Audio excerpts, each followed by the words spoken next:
Shalom yang dikasih oleh Tuhan. Mari kita merenungkan firman Tuhan dari 1 Tawarik 29 ayat yang ke-16 sampai ayatnya yang ke-19. Demikian firman Tuhan. Ya Tuhan Allah kami, segala kelimpahan bahan-bahan yang kami sediakan ini untuk mendirikan bagimu rumah bagi namamu yang kudus adalah dari tanganmu sendiri dan punyamu segala-galanya. Aku tahu ya Allahku bahwa Engkau adalah pemuji hati dan berkenan kepada keikhlasan. Maka aku pun mempersembahkan semuanya ini dengan sukarela dan tulus ikhlas.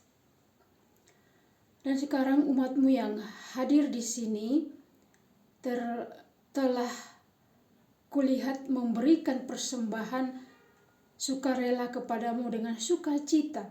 Ya Tuhan Allah Abraham, Ishak dan Israel, bapak-bapak kami, peliharalah untuk selama-lamanya kecenderungan hati umatmu yang demikian ini, dan tetaplah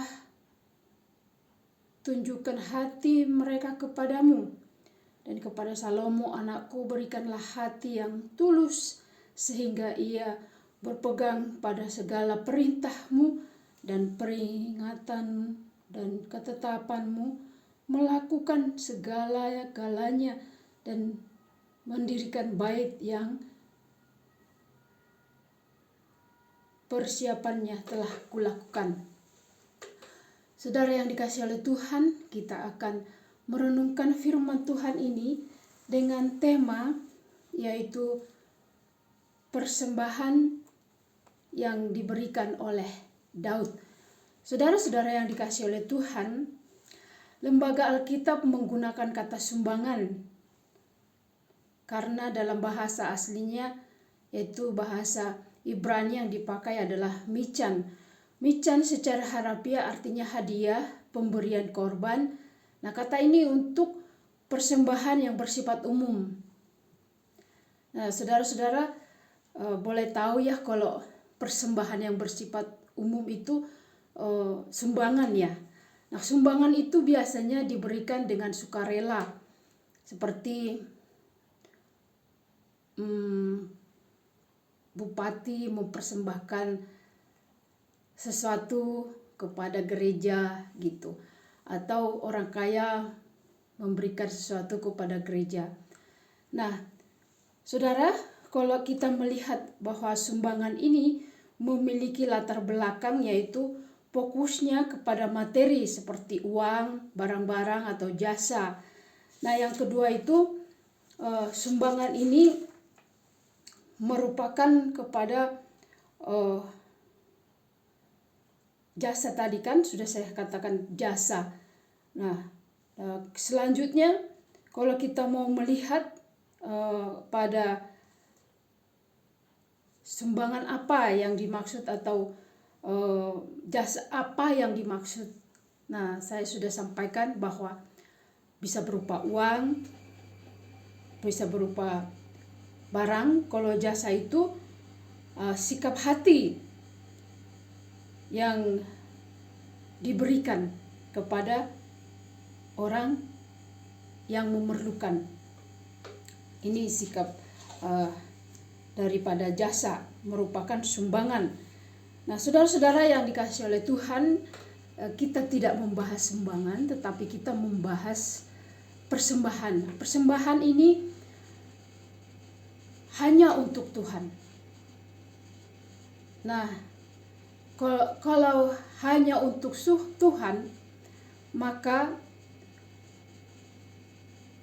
orang percaya harus meyakini bahwa Tuhan sajalah yang layak disembah dan layak dipuji. Inilah perbedaan sumbangan dengan persembahan. Sumbangan dengan persembahan. Nah, tadi sumbangan itu diberikan oleh manusia kepada gereja. Tetapi persembahan adalah orang percaya memberikan persembahannya kepada Tuhan. Orang percaya memberikan persembahannya kepada Tuhan. Contohnya jemaat memberikan perpuluhan, memberikan kolekte, memberikan persembahan itu tidak perlu memberikan proposal karena ini bukan sumbangan. Nah, kalau sumbangan itu bisa dibuat proposalnya, tetapi kalau persembahan tidak bisa dibuat proposalnya. Kita tidak perlu memberikan proposal kepada majelis gereja untuk membangun gereja. Demikian maksudnya perbedaan sumbangan dengan persembahan. Nah, tema kita tadi adalah persembahan yang diberikan Daud kepada Tuhan. Nah, saudara-saudara yang dikasihi oleh Tuhan, saudara-saudara yang dikasihi oleh Tuhan, kita mau melihat di dalam ayat 16 sampai 19 ini apa yang diberikan oleh Daud kepada Tuhan. Persembahan apa yang diberikan oleh Daud kepada Tuhan? Dikatakan, ya Allahku, bahwa Engkau adalah pemuji hati dan berkenan kepada keikhlasan. Maka aku pun mempersembahkan semuanya itu dengan sukarela dan tulus ikhlas. Nah, jadi di sini Daud memberikan persembahan itu kepada Tuhan dengan tulus ikhlas, yaitu membangun bait Allah. Nah, saudara yang dikasihi oleh Tuhan, kita melihat aspek persembahan itu. Yang pertama, Tuhan adalah pemilik segala sesuatu di ayat 12, sehingga karena Daud sungguh meyakini bahwa dia adalah pemiliknya apa yang dia punya, maka dia berikan itu kembali kepada Tuhan dengan membangun bait Allah melalui anaknya nanti, yaitu Salomo. Karena Tuhan memiliki segala-galanya, dialah pemilik segala-galanya. Dia sungguh menyadari bahwa apa yang dimiliki oleh Daud itu adalah punya Tuhan. Dan dia tidak perlu menyombongkan diri atas apa yang Tuhan berikan kepadanya. Jadi saudara-saudara yang dikasihi oleh Tuhan, apapun yang kita miliki itu adalah milik Tuhan. Sekaya apapun kita, itu semuanya milik Tuhan.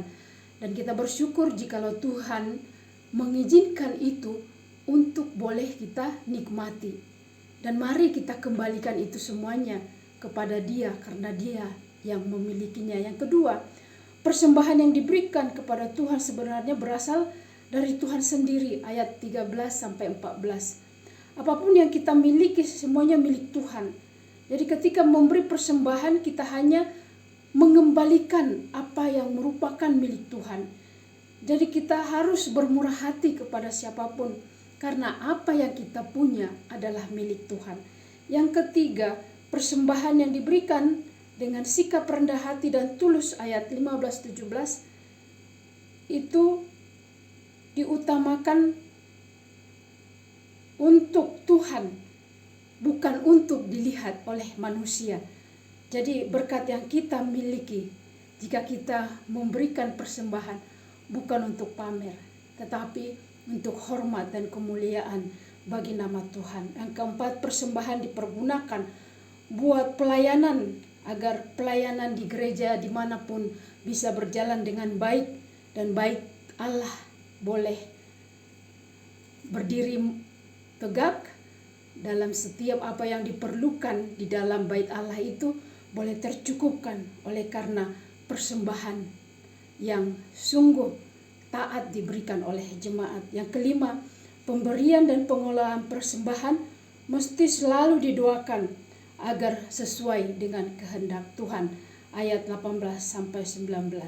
Saudara-saudara yang dikasihi oleh Tuhan, kita umat Tuhan, mari terus semangat bahwa Tuhan Allah turut bekerja dalam kehidupan kita.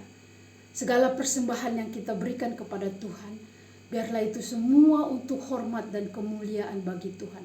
Karena Tuhan yang kita sembah sungguh luar biasa, dan senantiasa memberkati, mencukupkan setiap apa yang kita perlukan.